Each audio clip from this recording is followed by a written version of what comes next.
¿Qué tal chicos? ¿Cómo están? Bienvenidos a esta quinta semana. El día de hoy vamos a aprender acerca de la psicología individual de Alfred Adler. Vamos a aprender acerca de lo que es el sentimiento de inferioridad, la lucha de la superioridad, ¿no? El estilo de vida.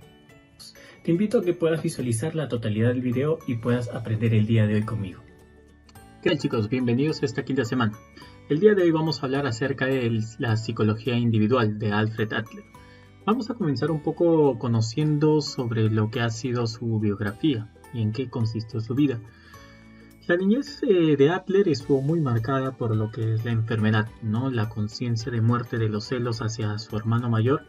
Y bueno, ¿no? También él padeció de esta enfermedad que se llama el raquitismo, ¿no? Que consiste en una deficiencia de vitamina D y se manifiesta en el ablandamiento de lo que son los huesos. Y bueno, ¿no? Y eso es lo que le impidió, ¿no? Jugar con otros niños. Cuando Adler tenía cerca de 3 años, su hermano menor murió en una cama contigua a la suya, ¿no? Y cerca ya a los 4 años estuvo a punto de morir también de neumonía. Él escuchó al médico decirle a sus papás, ¿no? Su hijo no tiene remedio, ¿no? Decidió por tal motivo, ¿no? Estudiar lo que es medicina, ¿no? Y es quizás lo que a partir, ¿no? de esta experiencia que tuvo con el médico, ¿no? Y la manifestación que se tuvo con su madre es que también se dedicó a esa profesión. De esta manera, ¿no? El pequeño Adler era consentido, ¿no? Por lo que es su mamá, ¿no? Debido a la enfermedad también que él padecía, ¿no? Pero cuando tenía 2 años fue destronado por la llegada de otro bebé, ¿no? Muchos de los biógrafos han sugerido que la mamá, ¿no? Quizás le haya rechazado entonces, ¿no? Pero sin lugar a dudas era el consentido de su padre. Por ello, ¿no? Las relaciones con sus padres fueron distintas a las de Freud, ¿no? Como más o menos manifestada dentro de la teoría psicoanalítica. En la edad adulta, Adler rechazó el concepto del complejo de Edipo, ¿no? Porque era totalmente ajeno a lo que son las experiencias en la niñez. Él, por su parte, ¿no? Adler tenía muchos celos hacia su hermano mayor, que era fuerte, sano y se podía realizar actividades físicas de forma muy sencilla, ¿no? Y bueno, Adler no podía participar en ningún juego que involucrara lo que era la ejercitación física. Él decía, ¿no? Recuerdo estar sentado en una banca, ¿no? Con vendas en el cuerpo debido al raquitismo, ¿no? Y mi hermano mayor estaba sentado al frente. Él podía correr, brincar, desplazarse sin el menor esfuerzo, pero para mí cualquier movimiento requería de mucho esfuerzo y me causaba tensión. De esta manera, ¿no? Adler trataba de sentirse, bueno, no experimentó ahí lo que es este término que utiliza dentro de lo que es su teoría, la inferioridad hacia su hermano, ¿no? Y sobre todo también a otros niños que él conocía dentro de su vecindario, que por lo natural eran bastante sanos y atléticos. Es por tal motivo que decidió esforzarse para superar lo que son sus sentimientos y compensar lo que son sus limitaciones físicas. A pesar de que Adler era de corta estatura, ¿no? Su torpeza y falta de atractivo físico fueron consecuencia de su enfermedad, ¿no? Y se obligó a trabajar o participar en lo que son juegos y deportes, ¿no? Poco a poco fue ganando la batalla, logrando lo que es ya una autoestima, ¿no? Y aceptación social. Le gustaba estar acompañado por lo que es la gente, ¿no? Y fue muy sociable durante toda la vida. En su teoría de la personalidad, Adler subrayó la importancia del grupo de compañeros, ¿no? Señalando que las relaciones con los hermanos durante la niñez y con los niños fuera del círculo familiar son mucho más importantes de lo que supuso Sigmund Freud. Es así ya que en la escuela, ¿no? Adler primero fue un estudiante triste y mediocre, ¿no? Y bueno, después se convirtió ya en una persona muy arraigada a lo que es su profesión. De esta forma, ¿no? Ya cuando estudió él medicina en la Universidad de Viena, ¿no? Se graduó, ¿no? Con un historial académico, bueno, ¿no? Dentro del promedio, ¿no? A su vez también ¿no? Inició una práctica no privada, ¿no? Como oftalmólogo primero, ¿no? Pero pronto decidió dedicarse a la medicina general, ¿no? Le interesó en inicio lo que son las enfermedades que eran incurables, ¿no? Sin embargo, se sintió deprimido, ¿no? Por lo que tenía, ¿no? Cierta imposibilidad de poder curar, ¿no? A lo que es su madre, ¿no? Y de repente consistir un poco de la cura también hacia las enfermedades que generaban, ¿no? Naturalmente lo que es la muerte. Y bueno, ¿no? Al final terminó especializándose en lo que es neurología y psiquiatría. ¿no? Es así que a partir de estas ramas no es que tuvo un vínculo con Sigmund Freud, ¿no? Duró 9 años, ¿no? Y bueno, comenzó todo en 1902. Bueno, ¿no? Si bien nunca hubo una relación estrecha entre ambos, tanto entre Freud y Adler, ¿no? Tuvo una excelente opinión, ¿no? Y siempre Freud elogió lo que es la habilidad, ¿no? De médico que tuvo, ¿no? Alfred Adler, ¿no? Para lo que es la confianza con sus pacientes. Bueno, es importante también que recuerden, ¿no? Que Adler nunca fue un alumno ni discípulo tampoco directamente de Freud, ¿no? Y que tampoco fue psicoanalizado por él, ¿no? Uno de sus colegas de Freud decía que Adler no tenía la capacidad para penetrar en el inconsciente y psicoanalizar a las personas. Entonces, en 1910, ¿no? Adler era ya miembro, ¿no? acérrimo de lo que es la Sociedad Psicoanalítica de Viena, ¿no? Y también coeditor de una revista científica. De esta manera no tardó en romper definitivamente con los psicoanalistas, ¿no? Y se dio a la tarea de formular su propia perspectiva de personalidad.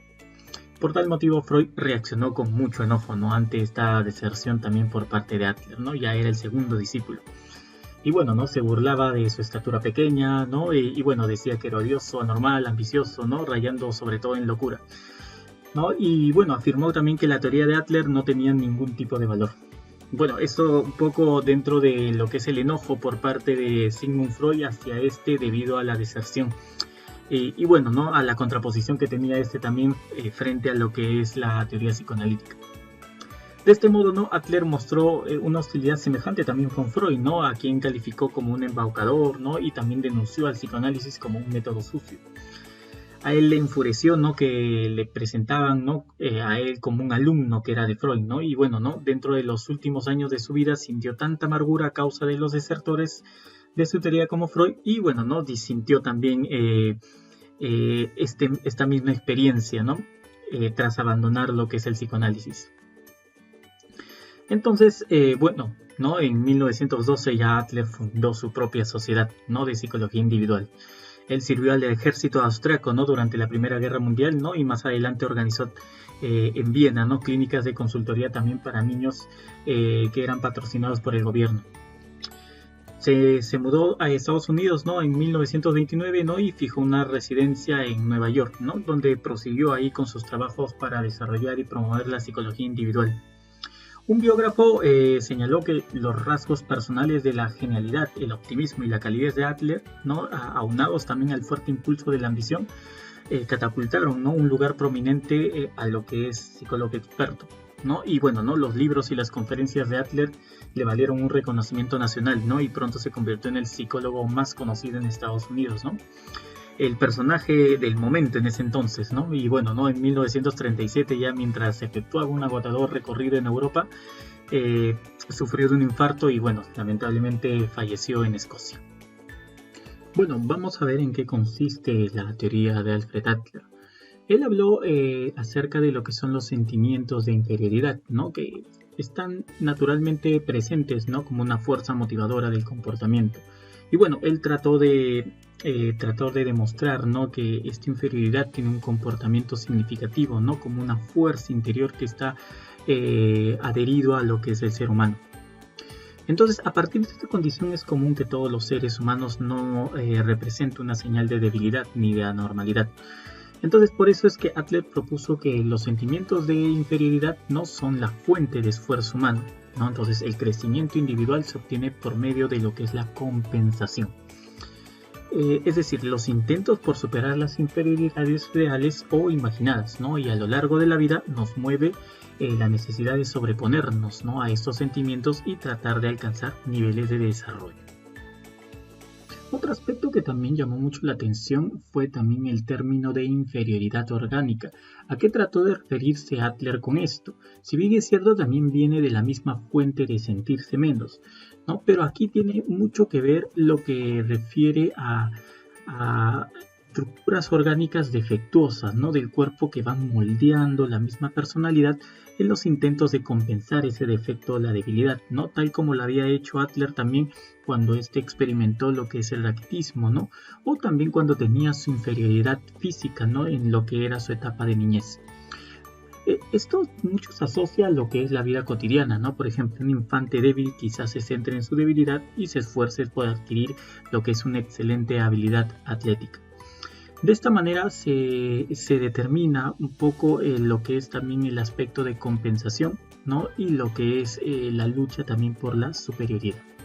Otro aspecto también que determinó Adler, no solamente el aspecto de sentirse menos que de ahí, sino que hay una lucha interna también por parte del individuo para poder superarse. Entonces, Adler al identificar lo que es la inferioridad con un sentimiento general de debilidad, ¿no? Reconoció, ¿no?, así la posición inferior que las mujeres ocupaban inclusive en esa época. Entonces, él al referirse a la compensación de ese sentimiento hablaba de una protesta masculina debido al contexto también cultural en la cual se vivía en esa época. Entonces, el objetivo de la compensación era el impulso o deseo de poder en el cual la agresión, ¿no?, que supuestamente es una característica masculina, desempeñaba, ¿no?, dentro de lo que son los roles de género, ¿no?, que se impartían dentro de esa época.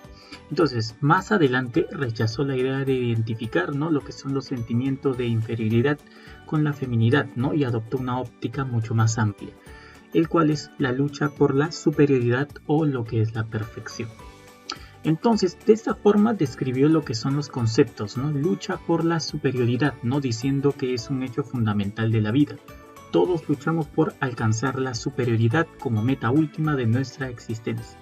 Y no se refería necesariamente a una superioridad de aceptación habitual, y del concepto tampoco se remitía a lo que es el complejo de superioridad, ¿no? La lucha por la superioridad es un intento, ¿no?, por ser mejor que todos, ¿no?, una tendencia de no ser arrogante o dominante, ni a una opinión inflada, ¿no? Adler se refería a esto como un impulso a la perfección, ¿no? El vocablo perfección deriva del latín, ¿no?, perficere, ¿no?, que significa terminar, completar. Entonces, él sugería que si luchamos por alcanzar lo que es la superioridad, no con la intención de perfeccionarnos, vamos a alcanzar el desarrollo personal. Y bueno, ¿no?, como meta última o meta final, ¿no?, está lo que es el estilo de vida. ¿En qué consiste, no? Una vez que nosotros alcanzamos lo que es la superioridad, ¿no?, pero de diferentes maneras, ¿no?, a partir de las conductas o patrones conductuales que cada uno va desarrollando. Y bueno, ¿no?, dentro de la distinción que corresponde a cada uno, vamos a ir también adoptando ciertas características y hábitos, evidentemente, ¿no? A ese carácter distintivo Adler denominó estilo de vida. ¿Cómo entendemos esto, no? El estilo de vida está basada mucho desde que nosotros nacemos, es decir, los bebés padecen de lo que son los sentimientos de inferioridad que los motivan a compensar lo que es su indefensión y dependencia, ¿no?, también. Y bueno, en sus intentos de compensación van adquiriendo una serie de conductas, ¿no? Por ejemplo, ¿no?, un niño de repente que está enfermo, ¿no?, va a luchar por aumentar su capacidad física, corriendo, levantando pesas, no sé, o haciendo ejercicio o deporte. Estas conductas pasan a formar parte de un estilo de vida, es decir, un patrón de actividades cuyo fin es compensar lo que es la inferioridad. Entonces, ¿no?, nuestro estilo de vida es singular, ¿no?, y se define y moldea todo lo que hacemos. Determina cuáles son los aspectos del ambiente que observamos o ignoramos y qué actitudes nosotros vamos a adaptar, ¿no? Entonces, el estilo de vida se aprende en razón a las interacciones sociales que ocurren en los primeros años de vida. Adler sugirió que el estilo de vida, ¿no?, está tan cristalizado hacia 4 o 5 años que después de esa edad no resulta muy difícil cambiarlo. Entonces, ¿no?, el estilo de vida es el marco, ¿no?, de referencia de todas las conductas posteriores, ¿no? Y como hemos mencionado también, ¿no?, su índole depende de las interacciones sociales, especialmente también del orden de nacimiento dentro de la familia y del tipo de relaciones que también existe entre lo que es el padre y el hijo. Entonces, ¿no?, es importante de que el niño no solamente, o el bebé o el recién nacido, no esté descuidado, ¿no?, y se siente incapaz de lidiar de repente con lo que son las exigencias de la vida, por lo cual es necesario proporcionarle ciertas herramientas para que éste vaya generando lo que es su propio estilo de vida. Bueno, chicos, esperemos que los conocimientos hayan sido adecuados. Nos estaríamos reencontrando nuevamente la siguiente semana. No olviden revisar lo que es el portal en donde se publican recurrentemente lo que son los materiales en cada una de las semanas, así que sería hasta la siguiente semana.